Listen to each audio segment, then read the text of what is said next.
ॐ पार्थाय प्रतिबोधिताम्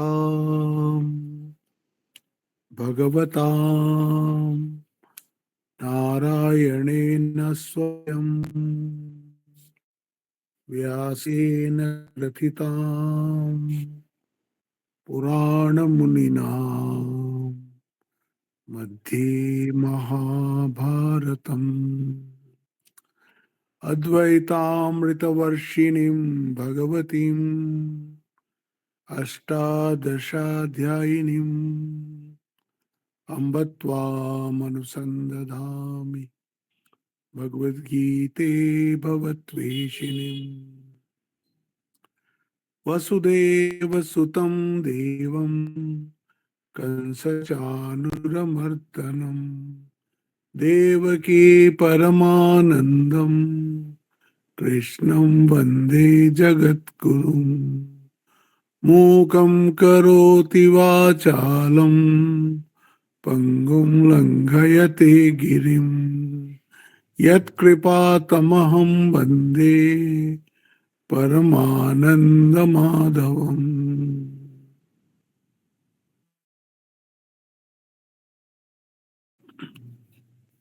গত ক্লাস থেকে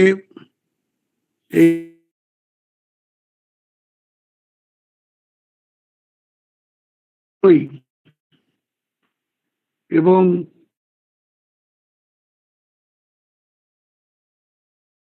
একটা প্রশ্ন আমরা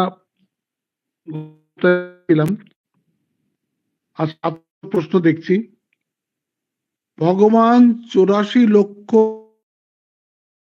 মনুষ্য জন্ম দেয়, তাহলে এই 84 লক্ষ জন্ম কোন আত্মা কেন নেবে? এইটাই আমাদের এই ভুলটা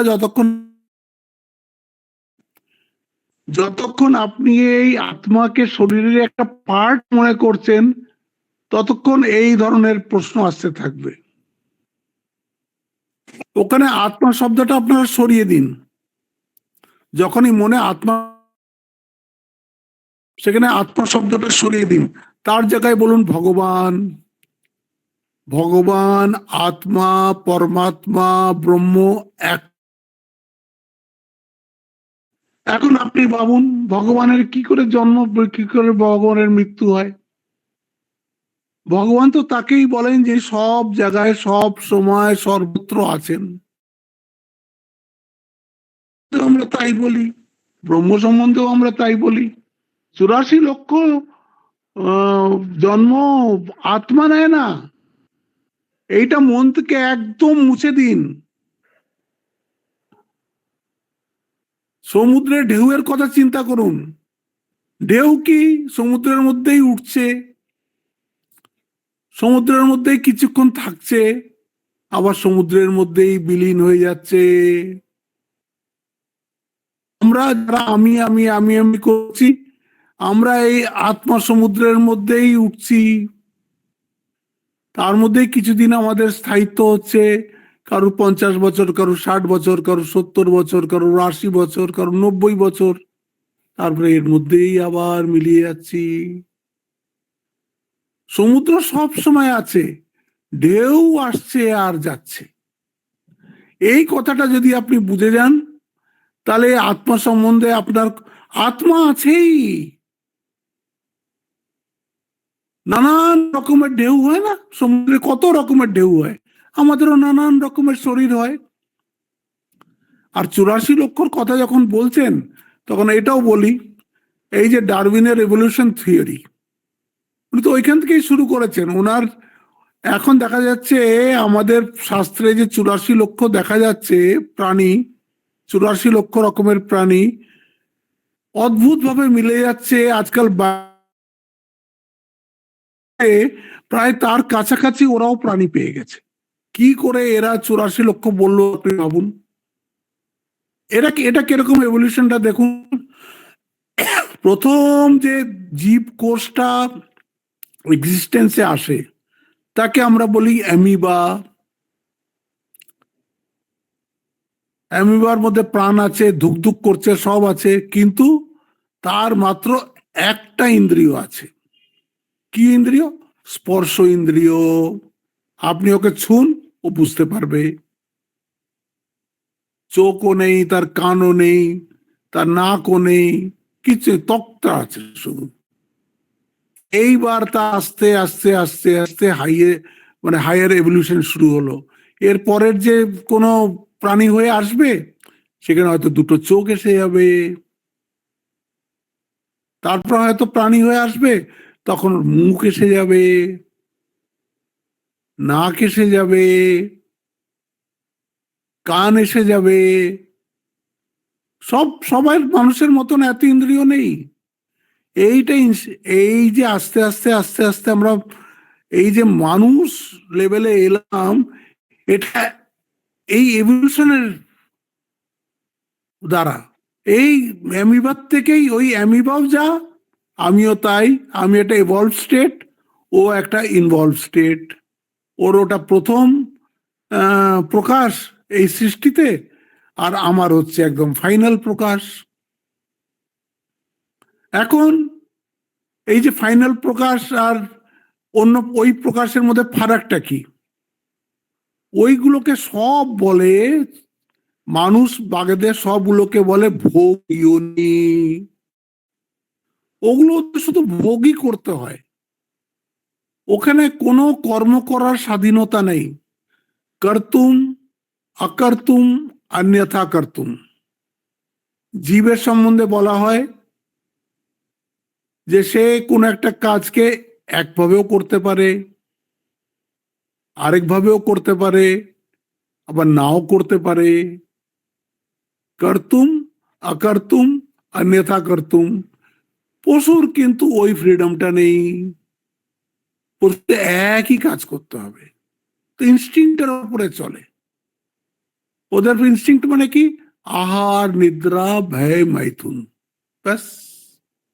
এই চারটে নিয়েই ওদের জীবনটা চলে। বেঁচে থাকার জন্য খেতে হবে, ভয় পায়, সিকিউরিটি চাই। যে যেরকম পাখি হলে সেও একটা বাসা বানায়। সবার নিজের নিজের ঘুমায়, সবাই ঘুমায়, সবাই বংশবৃদ্ধি করে। তো এটা সবার মধ্যে সমান। আহার, নিদ্রা, ভয়, मैथुनञ्च। হ্যাঁ,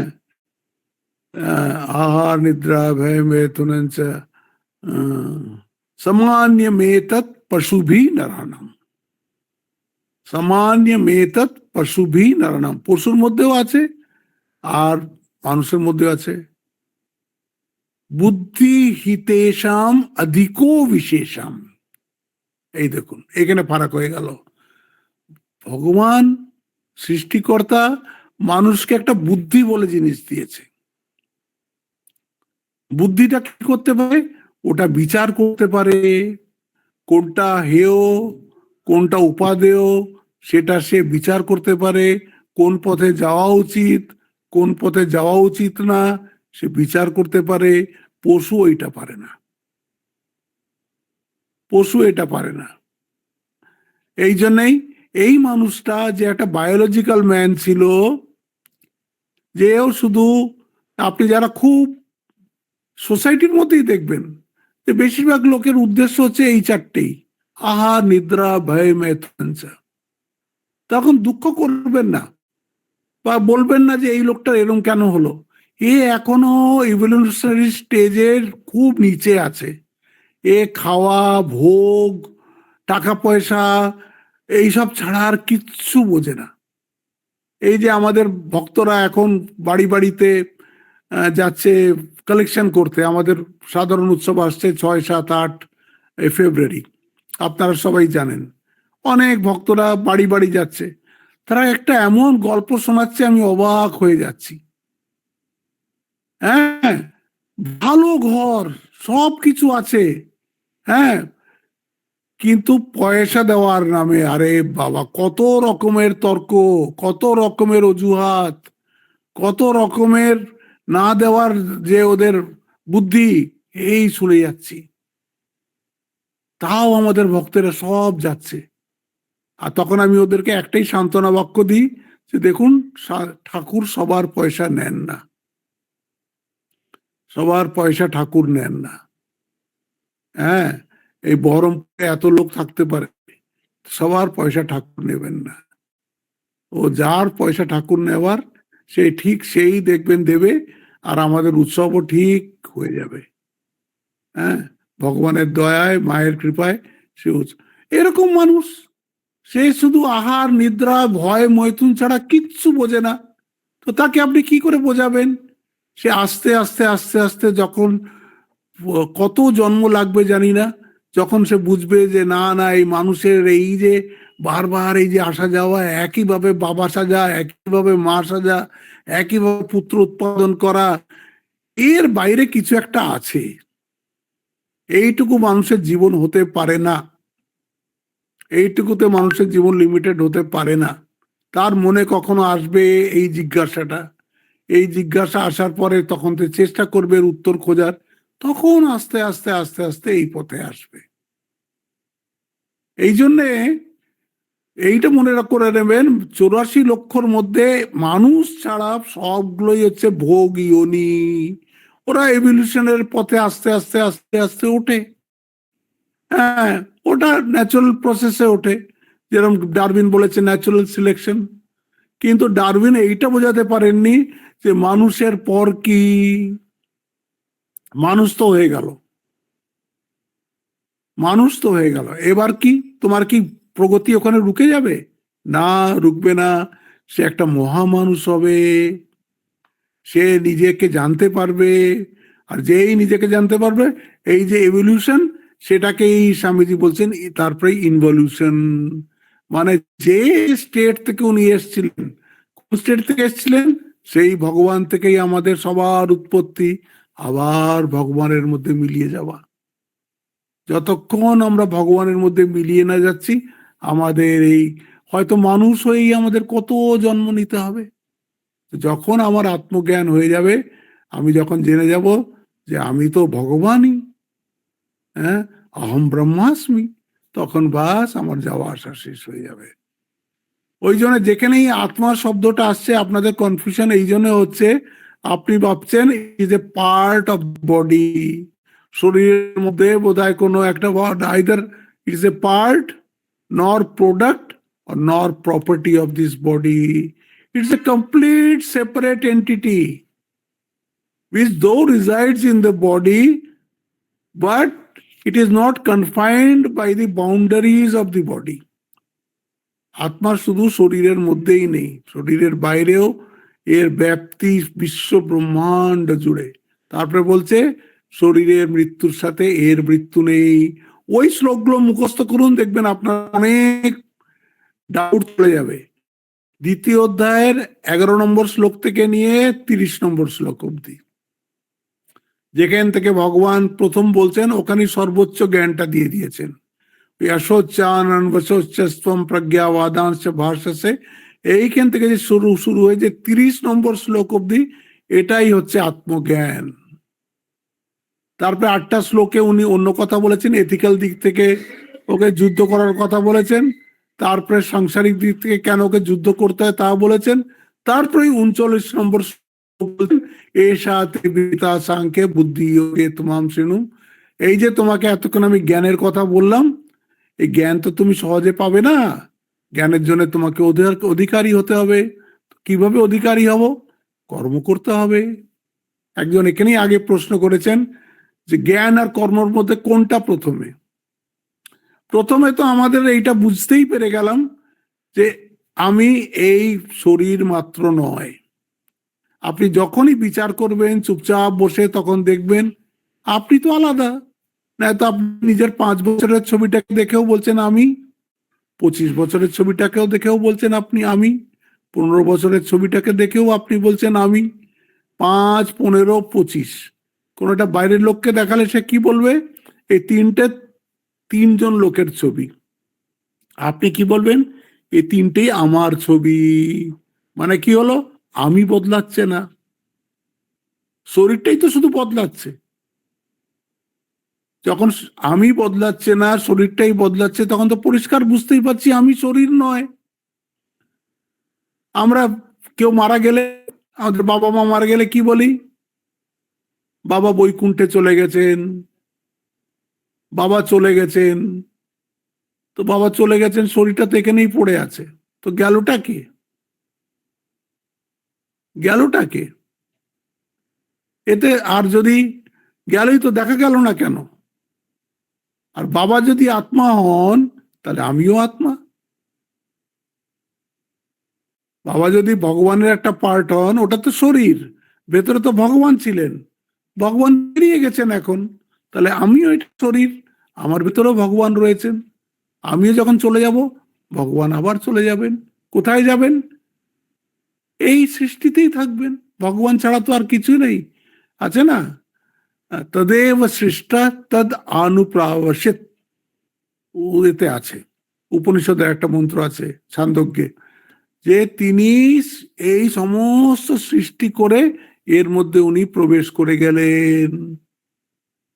আজকে আপনি অণু, পরমাণু, অ্যাটম, ইলেকট্রন, আরো পিছনে পিছনে কোয়ার্ক ফার্ক, তারপরে ওয়েভ, পার্টিকেল কোথায় কোথায় চলে গেছে, আছে কিসের উপরে? সব কিসের উপরে এগুলো ভাসছে? এই সৃষ্টির উপরেই ভাসছে। এগুলো আসছে, যাচ্ছে, নষ্ট হচ্ছে, আবার তৈরি হচ্ছে, কিন্তু সৃষ্টি যেমন আছে তেমনই আছে। আমাদেরও এই শরীরটা চলে যাবে, আবার কর্ম অনুসারে আরেকটা শরীর পেয়ে যাব। আত্মা কোথাও যায় না, কোথাও আসে না, আত্মা এইখানেই থাকে। কিন্তু এই শরীরটা এরকম, এর মধ্যে তো আমাদের মন আছে, সূক্ষ্ম শরীর, আমাদের প্রাণ আছে, তো ওইগুলো কি ওই আত্মার লাইটটাকে ধরে নেয়। ওই লাইটটাকে ধরে নেওয়াতে আমরা দেখতে পাই, আমরা শুনতে পাই, আমরা কথা বলতে পারি, আমাদের খিদে পায়, তেষ্টা পায়, ওগুলো হচ্ছে প্রাণের কাজ। আর দেখা টাকা, এগুলো সব এই ইন্দ্রিয়ের কাজ। এই ইন্দ্রিয়, প্রাণ, মন, বুদ্ধি, এই সব দিয়ে যে আমি আমি আমি আমি, এটা সবই রিফ্লেক্টেড কনসিয়াসনেস। অরিজিনাল কনসিয়াসনেস ওরকমই রয়েছে, যেটা আপনি আত্মা বলছেন। আর যেটা আপনি আমি আমি করছেন, সেটা হচ্ছে জীবাত্মা। মানে জীবটা যেন এই শরীরের মধ্যে আটকে গেছে, সেই জীবাত্মা। এই জীবাত্মাকে নিয়ে আপনি যত বিচার করবেন, আস্তে আস্তে আস্তে আস্তে দেখবেন এই যে সব যে আমরা মিথ্যা উপাধিগুলো, আমরা আমি পুরুষ, আমি স্ত্রী, আমি মোটা, আমি রোগা, আমি ফর্সা, আমি কালো, এইসব উপাধি সরাতে থাকুন, সরাতে থাকুন, সরাতে থাকুন। কি বাঁচবে? যা বাঁচবে সেটাই আপনি। এই জন্য আত্মা শব্দটা যখনই আপনি বলছেন, তখনই আপনি মনে করছেন কি it is a part, product or property of this body. এইখানে আপনার ভুল হয়ে যাচ্ছে। ওই জন্যই আত্মার এতবার জন্ম, আত্মা কষ্ট পায় কেন, এইসব কষ্ট আসছে। যেখানেই আত্মা শব্দটা আসবে, সেখানে আপনি লাগিয়ে নিন ভগবান, তাহলে দেখবেন আর আপনার প্রবলেম নেই। তখন আপনি ঠিক বুঝতে পারবেন। হ্যাঁ,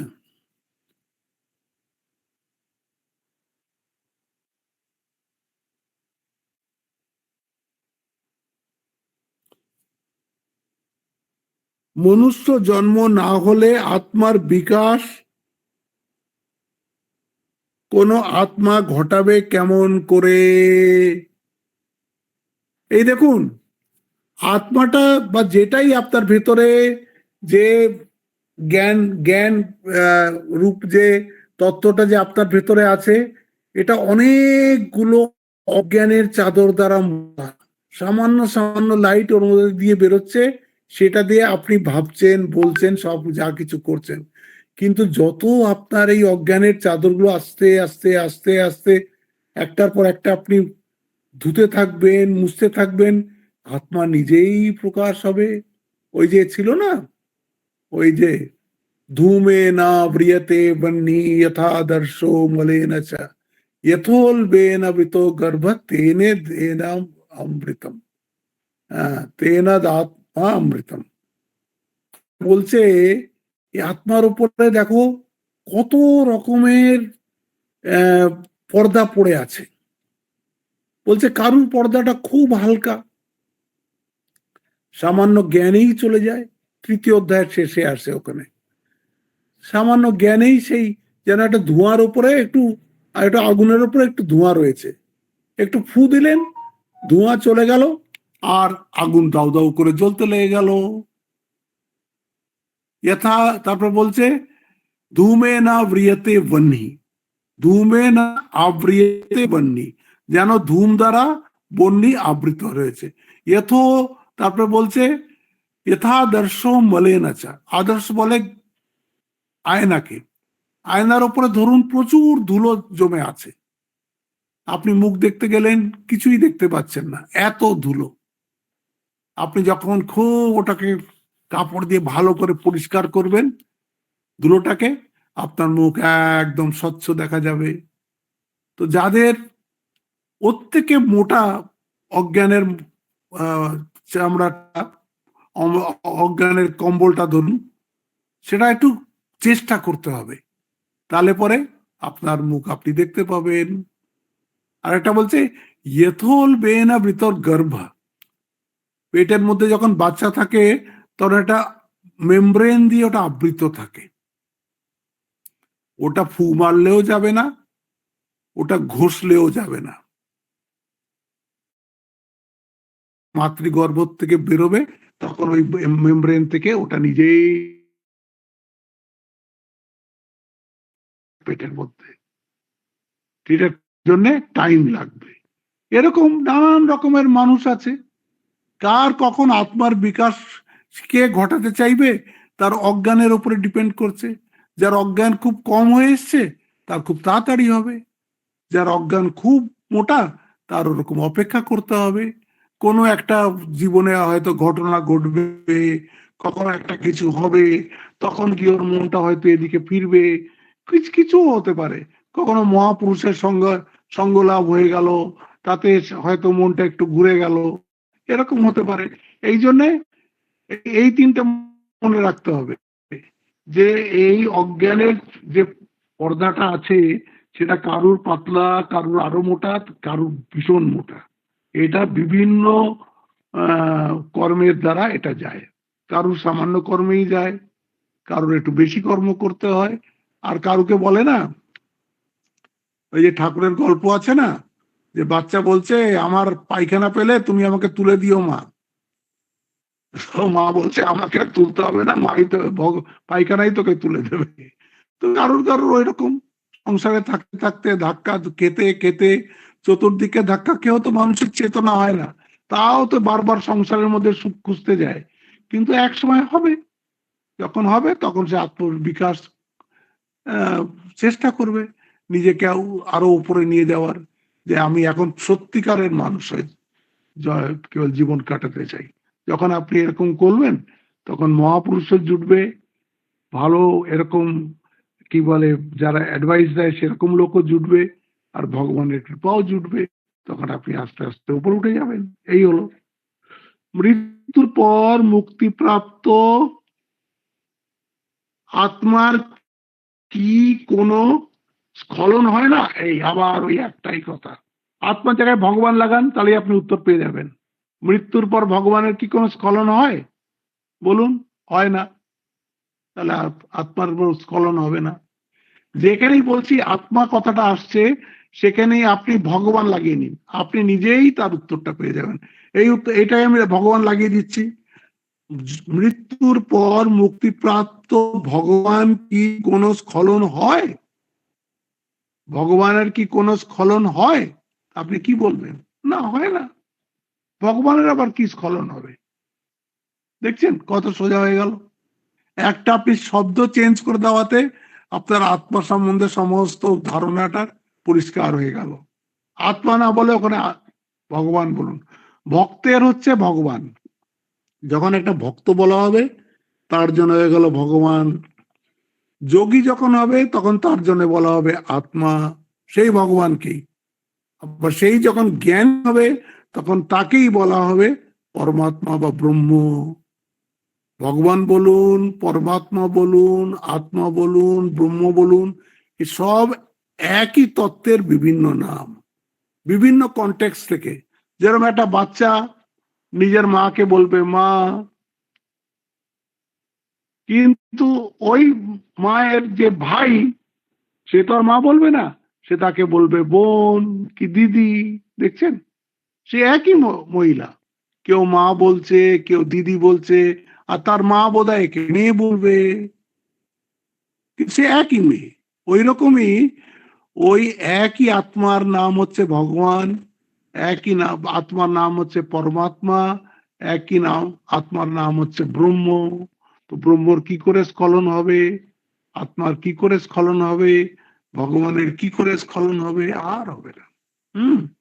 তাহলে আমার আত্মার সংখ্যার জন্যই কি বিলুপ্ত জনি ঘটছে? এই ওই আবার ওই শরীরের মধ্যে আত্মা ধরছেন তো আপনি,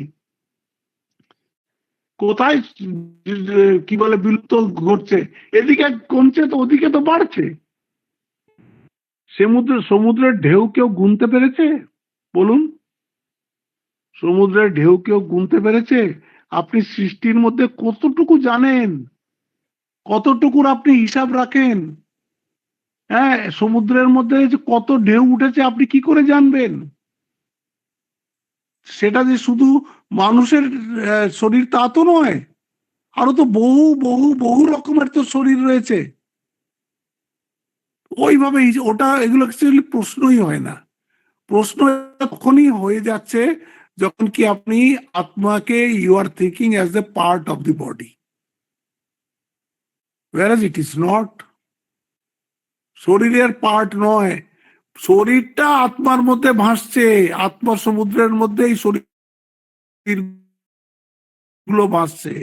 শরীর আসবে যাবে, কত শরীর এসছিল, কত শরীর চলে গেছে। এই এই ধারণাটা যতক্ষণ হবে না, হ্যাঁ, ততক্ষণ কিন্তু আপনি এখনো ওই বেদান্তের আসল জায়গায় পৌঁছতে পারেননি। ওরম আপনি ট্রুথ খুঁজছেন তো, সত্যটাকে খুঁজছেন তো, তো সত্য তো সর্বব্যাপী হবে। সর্ব ওটা তো কোনো একটা সময়ের মধ্যে বাঁধা থাকবে না, কোনো একটা দেশের মধ্যে বাঁধা থাকবে না। আপনারা কি করছেন? ওই সর্বব্যাপী আত্মাকে এই শরীর দেশের মধ্যে বাঁধছেন, শরীরের বয়সের সাথে ওটাকে বাঁধছেন, যেটা কি একদম ভুল হয়ে যাচ্ছে। যে দেশ কালের বাইরে সর্বব্যাপী, সর্বনিয়ন্তা, সর্বজ্ঞ, সর্বসার, তাকে আপনি কি করে একটা শরীরের মধ্যে বাঁধতে পারেন? শরীর আসবে যাবে, শরীরের মধ্যে দিয়ে আত্মা প্রকাশ পাচ্ছে, তারপরে শরীরটা চলে যাবে, সাত পাটা যেমন আছে তেমনই থাকবে। এটা তো চিদাভাস। আমাদের শরীরগুলো হচ্ছে চিদাভাস, আভাস মাত্র। হ্যাঁ, রিফ্লেকশন, রিফ্লেকশন, রিফ্লেক্টেড কনসিয়াসনেস। একটা অরিজিনাল কনসিয়াসনেস আছে, ও সি ধরুন ওটাকে, ও সি মানে অরিজিনাল কনসিয়াসনেস। সেটা সর্বত্র সব সময় সব জায়গায় রয়েছে। আর এই যত আপনি জড় বা চেতন যা কিছু দেখছেন, এটা হচ্ছে রিফ্লেক্টেড কনসিয়াসনেস। ওই কনসিয়াসনেসটা ওর মধ্যে দিয়ে রিফ্লেক্ট হচ্ছে। এটা আপনি আছে বলতে পারছেন। সচ্চিদানন্দ বলছি না, তার মধ্যে একটা হচ্ছে ওর অ্যাসপেক্ট সৎ, আছে, সব আছে। আবার যখন ওটা থাকবে না, যা থাকার ওটা না থাকলেও সতের সৎ বস্তুর কখনো অপলাপ হয় না, সে যেমন আছে তেমন থাকবে। আমরা তো সত্যকে খুঁজছি, সত্য হচ্ছে সর্বব্যাপী, দেশ কালের বাইরে। সে একটা শরীরের মধ্যে কি করে থাকবে? আত্মা মানে হচ্ছে সত্য, আত্মা মানে হচ্ছে ভগবান, সেটাই শরীরের মধ্যে কি করে থাকবে? ওর মধ্যেই শরীরগুলো রয়েছে। এরম ভাবে ভাবুন, উল্টো ভাবে ভাবুন। হ্যাঁ, যে এইবার ওই যে আত্মসমুদ্র আছে, সে কৃপা করে আমাকে মনুষ্য শরীর দিয়েছে। কেন দিয়েছে? যাতে আমি আমার নিজের স্বরূপকে জানতে পারি, যাতে আমি আমার নিজের স্বরূপকে জানতে পারি। যেই আপনি আপনার নিজের স্বরূপকে জানবেন, আপনি দেখবেন আপনি তো কখনো ঢেউ ছিলেনই না, আপনি তো সমুদ্রই ছিলেন। ঢেউও জল, সমুদ্রও জল, কিন্তু ঢেউ মনে করছে আমি ঢেউ। কিন্তু যেই সে জেনে গেল আরে সে তো জল ছাড়া আর কিছুই না, ওর জানা শেষ হয়ে গেল।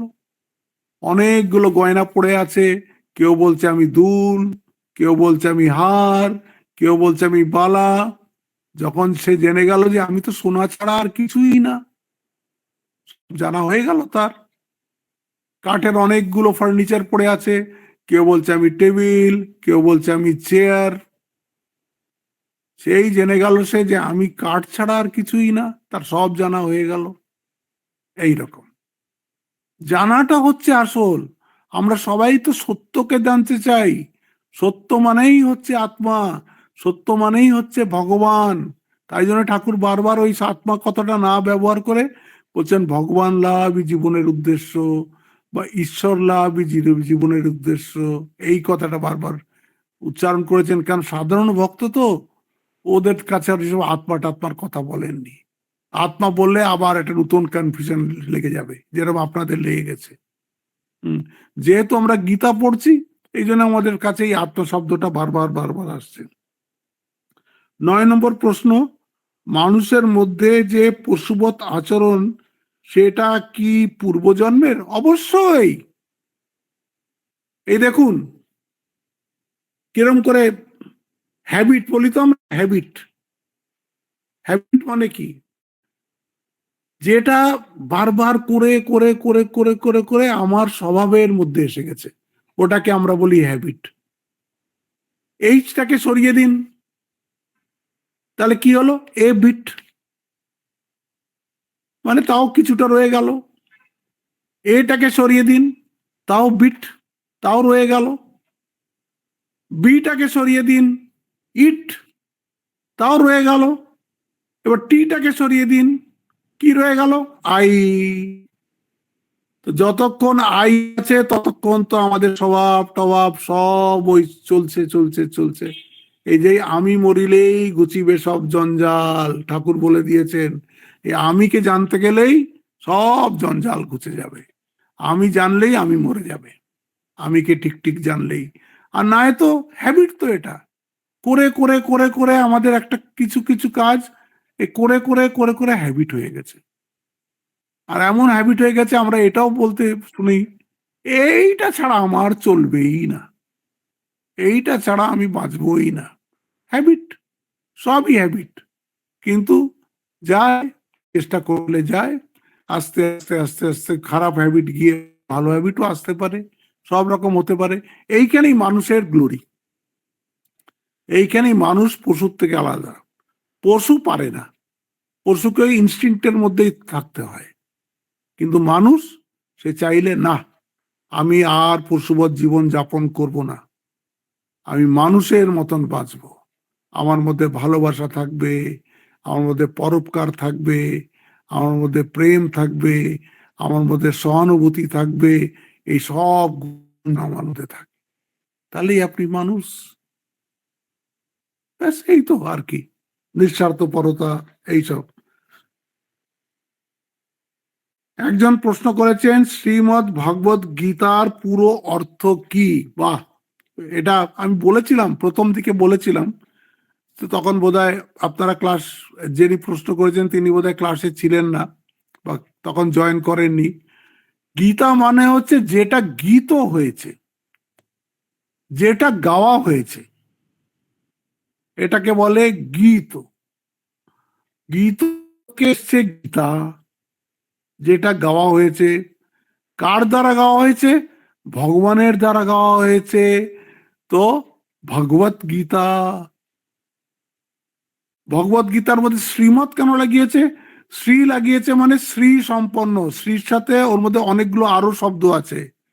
তার মধ্যে যশ আছে পূর্ণ, তার মধ্যে জ্ঞান বৈরাগ্য পূর্ণ, এরকম 6টা গুণ হলে তাকে শ্রী সম্পন্ন বলে।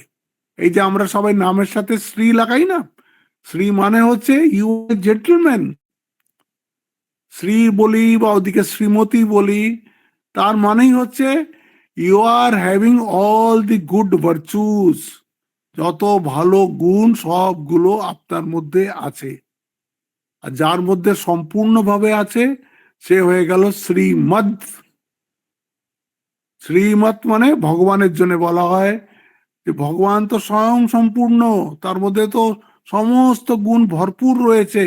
তেনার দ্বারা গীত যে উপদেশ, সেটাকে বলা হয় শ্রীমৎ ভগবত গীতা। হ্যাঁ, এরকম। এই জন্য এটা হচ্ছে ভগবানের দ্বারা গাওয়া গীত। এইখানে একজন প্রশ্ন করেছেন, নিষ্কাম কর্ম করা কি সম্ভব? উদ্দেশ্য ছাড়া কর্ম করা যায় কি? ওই যেখানে কর্মণ্যে বাধিকারস্তে মা ফলেষু কদাচনা যে শ্লোকটা আছে, তার শঙ্কর ভাষ্যে লিখছেন, ওখানে তো এই কথাটাই আছে না, যে তোমার কর্ম করাতেই অধিকার, ফলে কোনো অধিকার নেই, এই কথাটাই আছে ওখানেও। হ্যাঁ, তারপরে বলছে কিন্তু কর্মে ও ফলে অধিকার থাকলেও তুমি কর্ম করা ছাড়বে না। হ্যাঁ, কর্ম সব সময় করে যাবে। সেইখানে শঙ্করাচার্য তার ভাষ্যে লিখছেন যে এই জ্ঞানটা অর্জুন আমি তোমাকে বলছি, তোমার জন্যে, ইট ইজ নট জেনারেলাইজড। কর্মযোগ কে করবে? যে উচ্চ জীবন লাভ করতে চায়।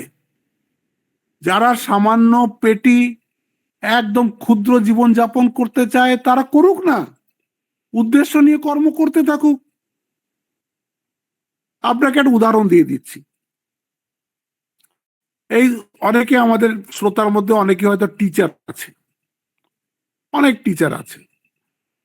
আচ্ছা, টিচার, একটা টিচার সে যদি মনে করে যে মা বাবা এই বাচ্চাগুলোকে আমার কাছে পাঠিয়েছে, এদেরকে মানুষ করতে হবে, আমি আমার পুরো শক্তি দিয়ে এদেরকে মানুষ করার চেষ্টা করব।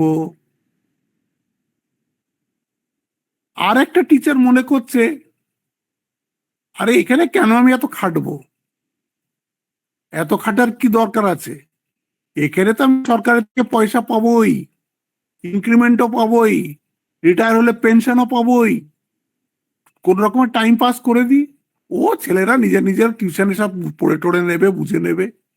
তাহলে আপনি বলুন কার জীবনে উন্নতি ঘটবে? ওই প্রথম টিচারের। কেন?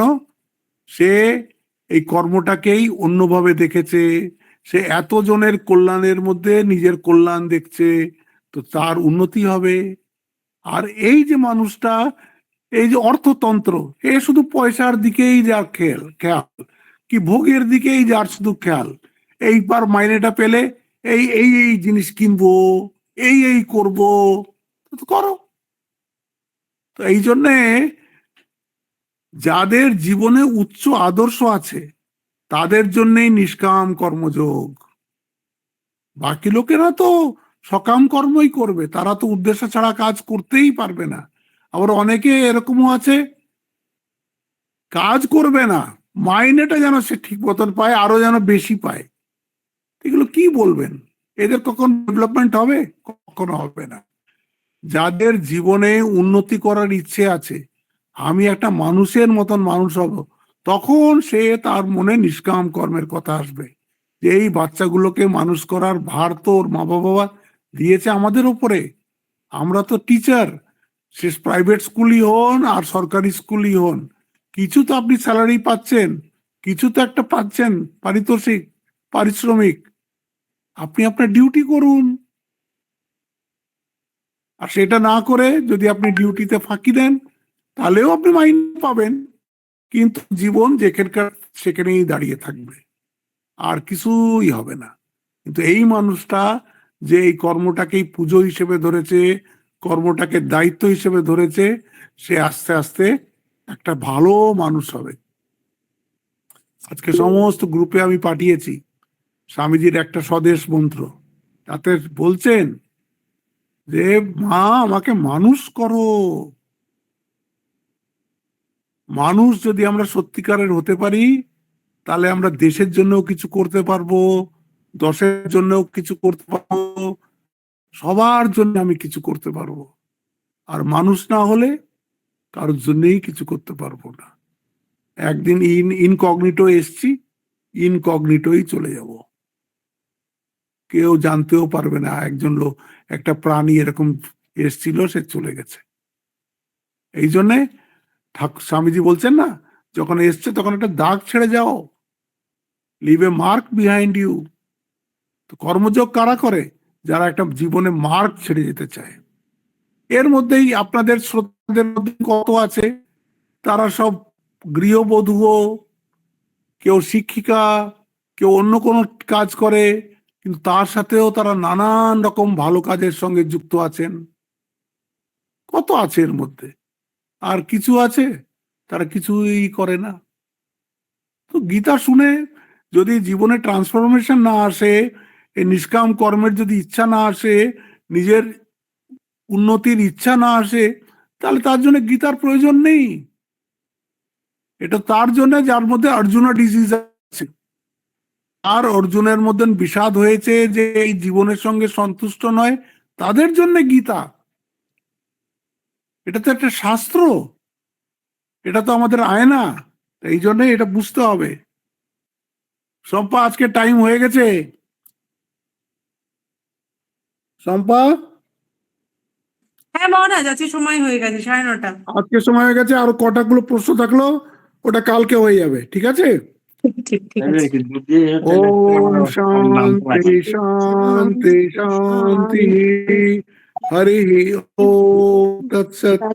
হে রাম কৃষ্ণার্পণমস্তু।